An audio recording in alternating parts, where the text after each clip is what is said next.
दोस्तों नमस्कार।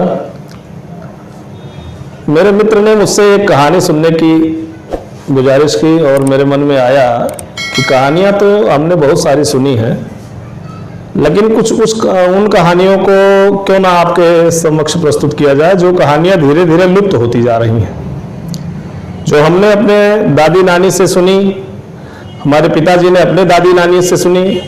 परंपरागत कहानियाँ वो चली आ रही हैं पीढ़ी दर पीढ़ी। कहीं ना कहीं इस बदलते दौर में हमने महसूस किया कि वो कहानियाँ आप बच्चों के पास नहीं पहुंच पा रही हैं। तो हमारे दोस्त से एक चर्चा होती है और कहते हैं कि भाई उस कहानी को जरा हमको भी सुनाओ, और हमारे साथ साथ हमारे कुछ साथियों को भी वो कहानी पहुंचनी चाहिए। तो मेरे मन में बचपन की एक कहानी जो मैंने अपनी माँ से सुनी थी, मैंने अपनी दादी से सुनी थी, वो कहानी ध्यान में आई और उस कहानी को मैंने एक नए तरीके से सोचा कि उस समय मेरे बचपन में जब वो कहानी कही गई थी तब उसका मोटिव जो भी रहा हो, लेकिन आज जब मैं उस कहानी को सुनता हूँ, दोबारा देखता हूँ, तो मुझे लगता है कि उस कहानी ने हमें बहुत कुछ सिखाया है। आज मैं वही कहानी आप लोगों के साथ शेयर कर रहा हूँ। ये कहानी आपको अच्छी लगे तो लाइक शेयर जरूर करिएगा, सब्सक्राइब करिएगा इस चैनल को। मैं आज इस कहानी को आपके साथ शेयर करने की कोशिश कर रहा हूँ। पुरानी कहानी है, बचपन की कहानी है, 50 साल पहले 45 साल पहले की सुनी कहानी है, तो हो सकता है कोई व्यतिक्रम हो जाए, कोई चीज इसमें छूट जाए, लेकिन इस मेरे भाव को समझिएगा। उन शब्दों पर, उन चीजों पर जाने की जरूरत नहीं है।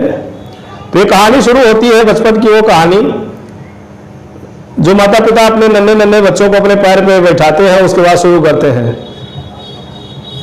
कि घंट मंत बे कौड़ी पावा, कौड़ी लैके गंग बहावा, गंगा माता बालू दीन, बलुआ हम भुजैन का दीन, भुजैन हम मैलावा दिहिस, लौआ हम घसियरवा दीन, घसियरवा हम में घास दिहिस, घसिया हम गैया का दीन, गैया हम में दूध दिस, दुधवा हम राजा का दीन, और राजा हम में घोड़ दीन, घोड़ चढ़ा जाई थे, पान फूल खाई थे, पुरान भीत गिराई थे, नई भीत उठाई थे, बूढ़ा माता हाड़ी गगरी बचाए रहो, भैया हमार जात है। तो ये तो था वो गे भाव उसका, लेकिन मैं इसमें देख रहा हूं कि बताना क्या चाहती है कहानी। सबसे पहले इस कहानी का पहला अंश लेते हैं कि घंट मंत दुई कौड़ी पावा।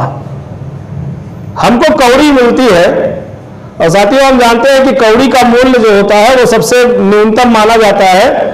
मुद्रा के रूप में कौड़ी का भाव जो होता है वो सबसे कम निम्नतम स्तर होता है। तो कौड़ी हमारे किस काम में आ सकती है, इसको हमारे विद्वानों ने सोचा होगा। तो उसको कहा कि कौड़ी जो है हमने गंगा में डालनी है, क्योंकि दान की परंपरा हमारे यहाँ रही है, और ऐसा कहा जाता है कि दान देने से हमारा कुछ घटता नहीं है, बल्कि हमको बहुत उससे कई गुना उसका परिणाम और उसका फल मिलता है। तो कौड़ी हमें मिलती है और कौड़ी हम गंगा जी को दे देते हैं, गंगा में दान कर देते हैं, डाल देते हैं। तो उसके बाद क्या होता है, अब जिसके पास जो है वही तो आपको वापस करेगा उसके बदले में। तो कौड़ी देने का फल हमें क्या मिला कि गंगा जी हमको बालू देती हैं, क्योंकि गंगा जी के पास अपार बालू राशि है, जल है, तो उन्होंने हमको बालू दे दिया। अब बालू दे दिया तो बालू का क्या करें, बालू का उपयोग हमारे पास क्या हो सकता है। जबकि ये कहानी बनाई गई होगी तब इस तरह से बालू से घर नहीं बना करते थे दोस्तों। उस समय बालू का उपयोग भूजा भूजने के लिए, चबैना बनाने के लिए एक विशेष जाति समुदाय करते थे, और उसका लोग आनंद उठाते थे। तो उस बच्चे के मन में आया कि क्यों ना हम उसको ही बालू दे दें जिसके पास इसका सदुपयोग हो जाएगा। तो बालू लेकर जाता है और भुजवा यानी जो भूजा बनाने का काम करते हैं उनको वो दे देता है बालू। अब उनके पास देखिए उसका उपयोग क्या है, उन्होंने तो अपने उपयोग में ले लिया उस बालू को, बदले में क्या दिया, भूजा बनाने वाले के पास जो होता क्या है, भूजा होता है, तो उसने क्या किया, उसने जो है लावा दे दिया, यानी भूजा दे दिया, बदले में उसको भूजा मिलता है। तो भूजा का उपयोग अब देखें कहां हो सकता है, चाहे तो बैठकर खुद ही खा ले, और लेकिन हमको उसमें दिखाना है कि इससे हम आगे कैसे बढ़ सकते हैं इस भूजे के माध्यम से। तो भूजा वो लेकर जाता है लड़का, फिर आगे बढ़ता है, जाता है, देखता है कि एक जगह एक व्यक्ति घास छीलने वाला बैठा हुआ है और देर तक वो काम कर रहा है और शायद वो भूखा है। तो बच्चे के मन में आता है कि क्यों ना हम इसको ये लावा दे दे या भूजा दे दे तो इसका काम हो जाएगा। तो वो भूजा ले जाके देता है जो घास छीलने वाला है बंदा। घास छीलने वाला उस भूजे को पाता है, खाता है, आनंद उठाता है और पानी पीकर जब तृप्त होता है तो उसके मन में आता है कि मुझे भी बदले में कुछ देना चाहिए, क्योंकि इसने मुझे बिना किसी भाव के, बिना किसी मूल्य के इस भूजे को दिया है। तो घसियारे के पास होता क्या है भाई? घास होती है। अब घास होती है तो घास ही दे सकता है। उसने कहा ठीक है बेटा, तुमने मुझे भूजा दिया है, बदले में मेरी घास ले जाओ। अब घास लेके लड़का चलता है। अब आप सोचिए कि घास का उपयोग मनुष्य के लिए कहां हो सकता है, उसका सबसे बेहतरीन उपयोग कहां किया जा सकता है?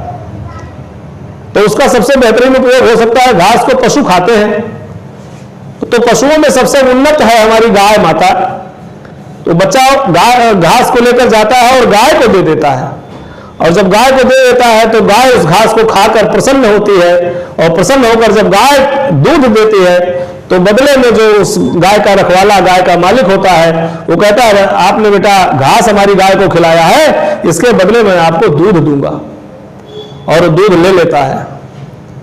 अब जब बच्चे के पास दूध हो गया तो चाहे तो दूध को पीकर वही कहानी खत्म कर सकते हैं, लेकिन इस कहानी में विकासात्मक भाव है, इस कहानी में कुछ और नई चीजें आनी है। तो उसमें कैसे होता है भाव कि दूध को लेता है, और दूध का सबसे ज्यादा मूल्य देने वाला अगर कोई व्यक्ति हो सकता है तो होता है देश का राजा। उसके बाद दूध का उपयोग और दूध की खपत पर्याप्त मात्रा में होती है तो दूध लेकर राजा के पास चला जाता है और राजा को वह दूध दे देता है। अब राजा दूध को पाकर प्रसन्न होते हैं, राजा उस दूध का उपयोग करते हैं, और उसके बदले में वो इतना प्रसन्न होते हैं कि उस बच्चे को क्या देते हैं? घोड़ा, हीरा जवाहरात। घोड़ा का मतलब प्रतीक विकास का। वो आगे बढ़ने की प्रेरणा उसको, उसने जब सुना राजा ने कि कैसे कैसे उसने इस दूध को प्राप्त किया है, तो बहुत प्रसन्न होते हैं, बहुत खुश होते हैं, और उस बच्चे को फिर ढेर सारा इनाम इकराम देकर आगे भेजते हैं। और वह बच्चा उस अपने घोड़े पर बैठकर फिर आगे बढ़ता है, और घोड़ा जैसे कि हम लोग जानते हैं कि विकास का प्रतीक है, आगे बढ़ने का प्रतीक है, फिर घोड़े को लेकर वो राजपाट चलाना शुरू कर देता है। उसकी इस बुद्धिमत्ता से राजा प्रसन्न होता है और आगे चलकर उसको एक बहुत बड़ी जिम्मेदारी भी दे देता है, जिस जिम्मेदारी को वो निर्वहन करते हुए आता है अपने घर। तो देखता है कि हमारा पुराना छप्पर वाला घर है, लेकिन अब उसने इतनी मेहनत से अपने आप को इतना आगे कर लिया है कि उसको नया घर बनाना चाहिए। तो फिर आगे वो पुराना घर गिराकर नया घर बना रहा है। आप सोच नहीं सकते हैं कि छोटी सी कौड़ी ने एक व्यक्ति के जीवन में कितना बदलाव किया, और उस छोटी सी कहानी ने हमको एक कितनी बड़ी शिक्षा दे दी कि हम किसी भी संसार में तुच्छतम से तुच्छतम वस्तु को भी हम तुच्छ न मानते हुए, उसकी कीमत लगाते हुए उसको सही हाथों में अगर हम पहुंचा पाते हैं तो हम अवश्य ही विजयी होते हैं, अवश्य ही हम अपने आप को विकसित कर पाते हैं। तो इस नन्ही सी कहानी ने एक कौड़ी से शुरू करके और एक राजकुमार बनने तक की कहानी का सफर तय कराया इस बच्चे से, और हमको बताया कि किसकी कीमत कहाँ होती है, उस व्यापार को बताया, उस विनिमय को बताया, और कहाँ किसकी ज्यादा कीमत है यह हमको बताया कि हम अगर हमारी आंखें खुली हैं, हमारा बुद्धि काम कर रही है, तो हम एक छोटी सी कौड़ी से भी अपने आप को आगे ले जा सकते हैं। तो साथियों, ये थी छोटी सी कहानी जो मेरे समझ में आई, मैंने आपके साथ शेयर की। अगर आपको ये कहानी अच्छी लगी होगी तो आप अपने दोस्तों को अवश्य शेयर करिएगा, चैनल को सब्सक्राइब जरूर करिएगा, और लाइक करते हुए इस कहानी को आगे बढ़ाते जाएंगे। और मिलते हैं फिर एक ऐसी रोचक कहानी, रोचक थीम के साथ। तब तक के लिए जय हिंद, जय भारत।